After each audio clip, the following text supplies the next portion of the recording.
Hello YouTube, this is APC and today I'm making another gaming tutorial. In this tutorial, I'm going to make an add-on to the platformer tutorial, and this was suggested by philipcoolable. He suggested that I make a tutorial on how to make loops like they do in Sonic, like they have in Sonic. So let's get started. We're going to need to make one alteration to our sprites.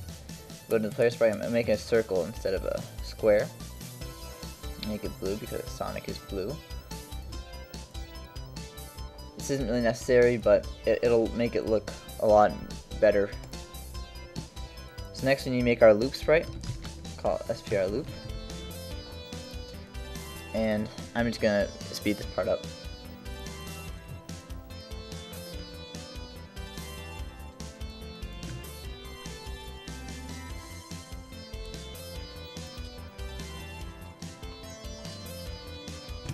Okay, so there's my loop. Pretty basic. And then for the origin, make sure it's in the center of the circle there. That's not always the center of the sprite, but the way I made it, it's the center of the sprite. So now when you make one more sprite, this is going to be the mask of our loop.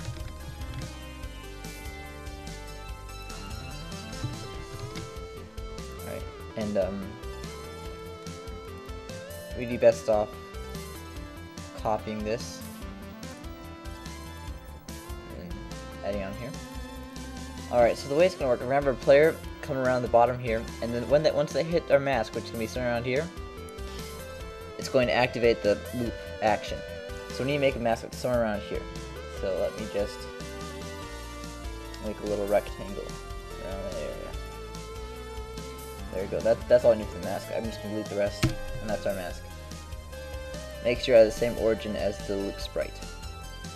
Alright, so now let's go into our objects, create an object called obj loop, give it the sprite, and make sure the mask is the mask you want to have.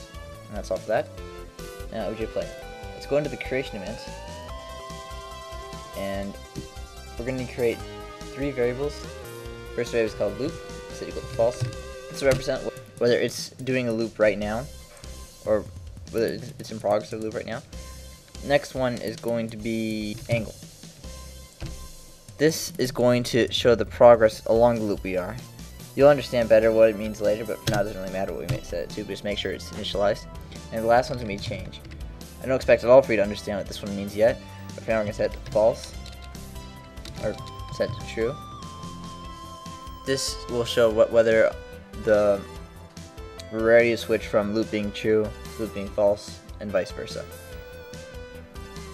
Alright, so now in the step event, all of this normal action, we only want to happen if loop equals false. This way it won't interfere when we're in the loop process. And the same goes for our solids collision, if loop equals false.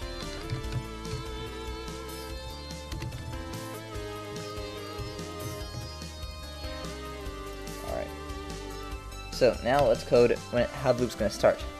So if place meeting xy obj loop, if we've hit that little box of mask, then, and if loop equals false, we don't want to do this if we're in process of the loop, and if change equals true, if we're ready for the loop variable to change. This change thing doesn't make any sense right now, but later it will. It's necessary. Okay, so then if that happens, loop equals true, and angle equals 270, and then change equals false, because now we're not ready to change back. This angle equals 270. If you think of the circle in the loop, 270 is downwards. That's where you're going to start the loop. Downwards at the bottom of the loop. So just so you understand that. Alright, so now let's code what we want to happen during the loop. So at this point, loop equals true. So this code won't work anymore. And then I'll switch over to this code. And what we're going to put here is, we need to figure out whether we want to proceed with the loop or whether we want to end it. So if we want to proceed, we'll say if angle is less than 270, or change equals false. or otherwise we want loop to switch back to false, and we want change to switch back to false as well. Alright, a little bit of explanation about this part. We want it to go around the loop once and then quit. So we want this to signify whether it's still in the loop or not. Oops, made a typo there.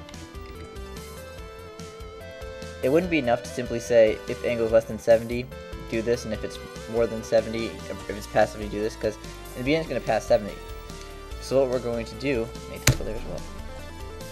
What we're going to do is have change equal false until we are at the point where this can take over, and then we'll put change equal to true.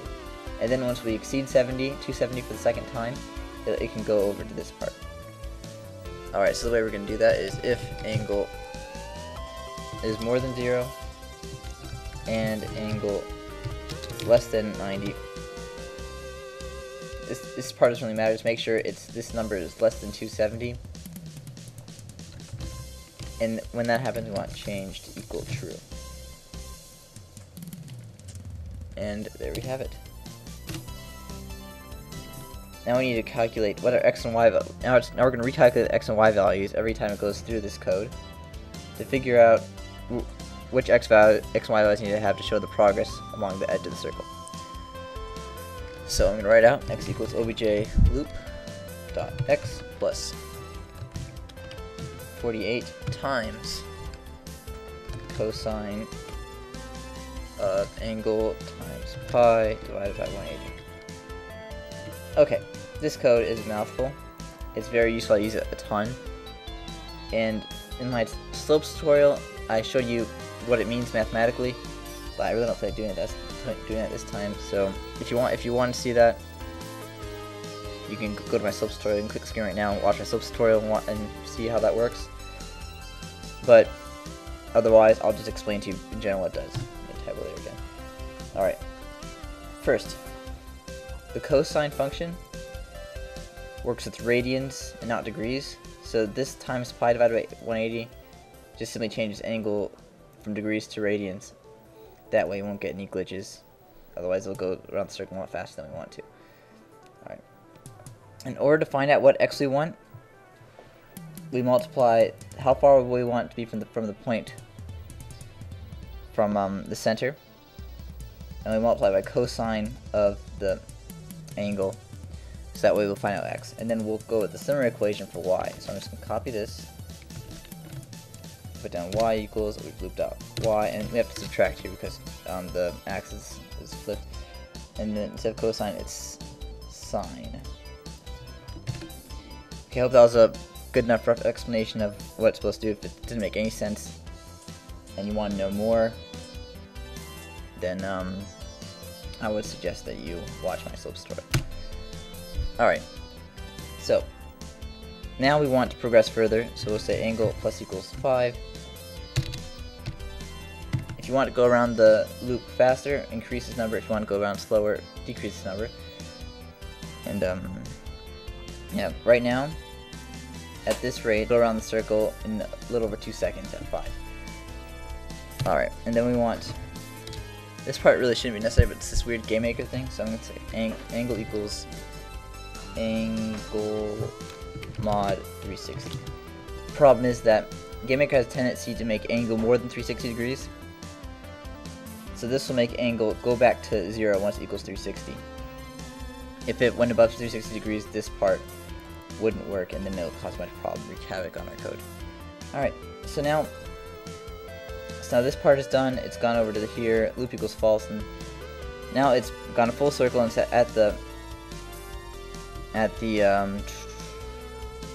it's collided with the loop again, and we want it to go back to normal life. So false makes this code work again, but in order to make change equal true again, we're going to say if not place meeting xy obj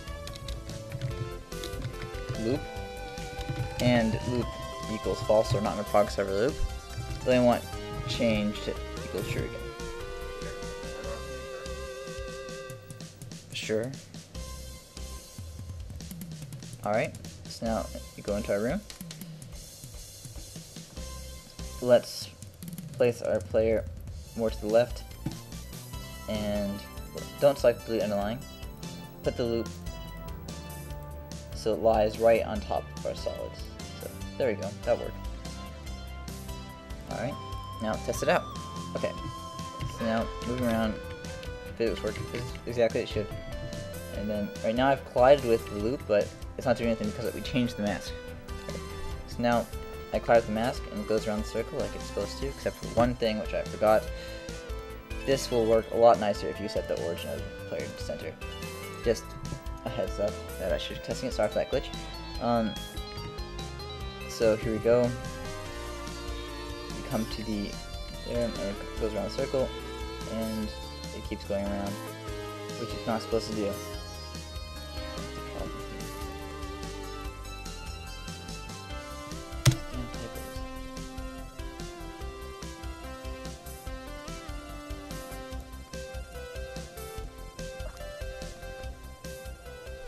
Alright, so move over here. We hit the mask, it goes a full circle, then it stops, and then we're free to move as we will. Alright, that's all for this tutorial. Thank you for watching. This is now off the list. If you have anything that you want to suggest here, suggest it. And I'll add to the list and get it done at some point in time. Please rate, comment, subscribe, all that. And if you want to ensure that you understood everything in this tutorial, watch the credits and try to remake what I did there. Alright, so see you guys next time.